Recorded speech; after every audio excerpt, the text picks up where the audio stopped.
Hello, hello, hello, hello, hello, hello, hello, hello, hello. Welcome to our next chapter, that is your double taxation relief. Now, double taxation relief is, for example, whenever there is a non-resident, it might be possible that his same income is taxed in two countries, because both of these countries say that we will be collecting tax from you because we feel this income is ours. So now in such a case, what do countries do? Countries come into an agreement with each other. This is called your double taxation avoidance agreement. That is your DTAA, double taxation avoidance agreement. So now your country, the countries, for example, India has DTA with DTAA with only some specified countries. With other there is no DTAA. So your double taxation relief is getting same income tax twice in the hands of the same SEC, because both the countries are asking for tax. It is possible when resident in country A derives income from country B. So when resident from country A derives income from country B, it is possible that he will be taxed at both country A as well as country B, because as we had studied earlier during while we were doing your NR taxation, we studied that if you are a resident of India, all income will be taxable. That is Indian income also as well as foreign income. So therefore, in such a case, both the countries will be collecting tax. So to avoid this, there are basically two sections. That is, for example, if there is a DTAA, if DTAA exists, that means if there is a double tax avoidance agreement between India and the other country. If there is an agreement, so you will get bilateral relief, and the sections are your section 90 and 90A will be applicable. However, if there is no DTAA, that means the countries do not have a DTAA, they do not have any double tax avoidance agreement. In such a case, section 91 gets attracted. So DTAA, no.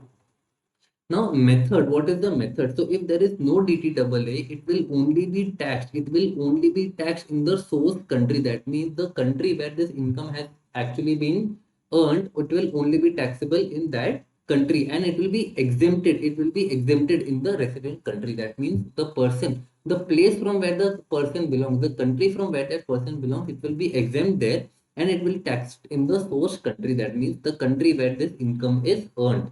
Okay, therefore this method is called your tax exemption method, because your resident country does not take any tax from you, it is exempted. And over here, where there is a DTAA, it is taxed in both countries. I know this might sound weird, that even after having DTAA, why is it taxed in both countries? It is taxed because this country gives you a tax credit. So therefore, this system is called your tax credit method. Okay, so even though both countries will charge you tax, we will give you credit for it. So resident country gives credit for tax charged in source country. That means what will we do? We will calculate ki boss, in India you want, in as per Indian calculations you should pay 100 rupees tax. He says, but sir, I've already paid 30 rupees tax over there. Say for example, I've already paid 30% tax in Sri Lanka. So what do we do? The resident country gives credit for tax charged in source country. So we'll tell him, Acha, okay, you've already paid 30 rupees over there. Okay, no worries, you only pay me the balance 70 rupees. 100 minus 30, you will pay it to me.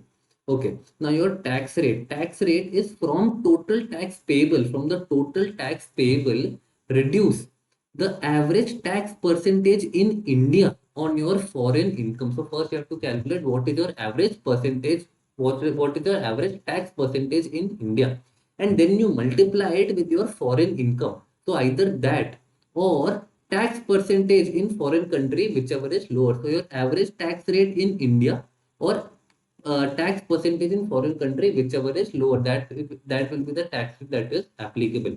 While in this case, it is DTAA rate, because of course DTAA exists, so we will be using DTAA rate. So DTAA rate or your income tax rate, whichever is lower. Okay. Now there is a little complications. So I hope you are not only relying on these revision videos. You also have to solve questions. Okay. This is the entire chapter. So Indian residents foreign income. So since this uh, part is a little complicated, so I've made steps for it. So first you calculate what is your NTI. So in such a case, in this you include both. You include both your Indian as well as your foreign income. Both of these are included. Next is your gross tax, that is before TDS, TCS, MAT, AMT, advanced tax, but after your surcharge and HEC, you calculate that, boss, what is my gross tax payable. You do not include your TDS, TCS already paid, do not give the benefit. You find out that, boss, what is my actual tax payable. Then you will calculate average tax percentage, that is what is your average tax, because over here you remember we said average tax percentage, so you have to calculate this, correct? So your average tax percentage is your step 2 divided by step 1 into 100, because step 2 says tax, step 1 says income. So if you want to find a percentage, that what percentage of your income is your tax, so you will divide tax upon income. Therefore, we are saying step 2 divided by step 1 into 100. So over here, you get your percentage tax.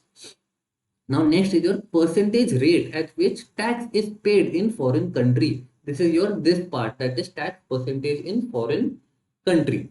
Next you do lower percentage of step 3 and 4. As I told you while explaining only, we do lower of both of these. So over here also we are doing lower of step 3 and 4. This is the same. This is percentage tax in India, and this is percentage tax in foreign country. In step 5 we are doing lower of step 3 and 4, so whichever is lower.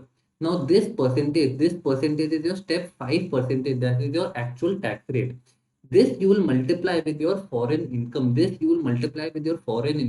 and this is your actual relief that you get under section 91. So relief under section 91, as I told you, this is your section 91 becomes applicable. I hope this is clear to you, and please solve questions for this. This is for sure short coming in your exams. And with this, we are done with our second last chapter, and your last chapter, baby chapter, is your equalization levy. And I will see you in the next video.